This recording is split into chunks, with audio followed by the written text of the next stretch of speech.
عايشه ما تقرا فرونسي وباقا ما شديتي فيها والو، دوش كتشدك الخل على الجهوي، صحابك سالوا المقرر انت باقا ما بديتش، كتقرا وكتراجع والغد لي كتنسى كلشي. ولكن في هذا الفيديو غادي نوريك فيديوهات والاساتذه اللي عاونوني نطلع النقطه من 13 12 ل 18 19 في الفرنسي. قبل ما نبداو دير معاك لايك، ابوني وشي كومونتير زوين في هذا باش نكملوا في هذا المحتوى.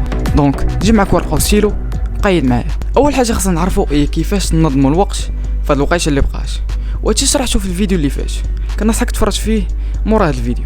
نبداو بلي شيت دو تكست اللي عليهم 10 النقاط. الفيديوهات اللي عاونوني هما غيوسيغ سي زيتود، لمياء بن بوسلهام، قناه تفوق بامتياز غنيه عن التعريف. اما بالنسبه للبرودكسيون اكريت اللي على 10 نقاط حتى هي، كنصحك بميتر محسن باش تصايب المنهجيه ديالك.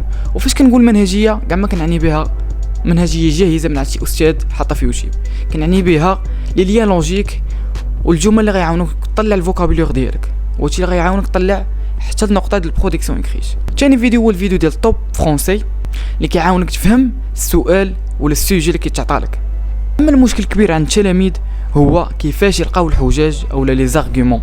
دونك اخر فيديو هو الفيديو ديال توب فرونسي اللي كيشرح لك كيفاش تلقى هاد الحجاج من بعد ما صايبتي المنهجيه ديالك ولا تعلمتي كيفاش تفهم السوجي اللي كيتعطى لك. نصحك دوز تخدم دي سوجي، وخصوصا دي سوجي اللي عندهم علاقه بالاحداث اللي طراو هذا العام، بحال مثلا الغاء عيد الاضحى. وهاد لي سوجي غتلقاوهم عند قناه تفوق بامتياز، شارحهم مزيان وعطاك ما عرفتش 5 ديال لي سوجي غتخدم عليهم.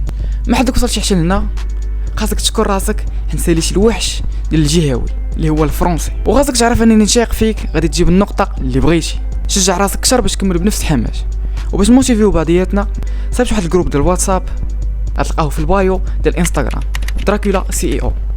والحمد لله بفضل الله وبفضل ديالكم قدرنا نوصلوا من 5 ابوني ل 72 ابوني في نهار واحد.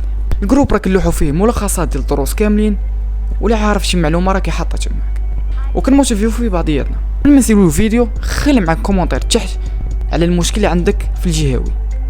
بيس.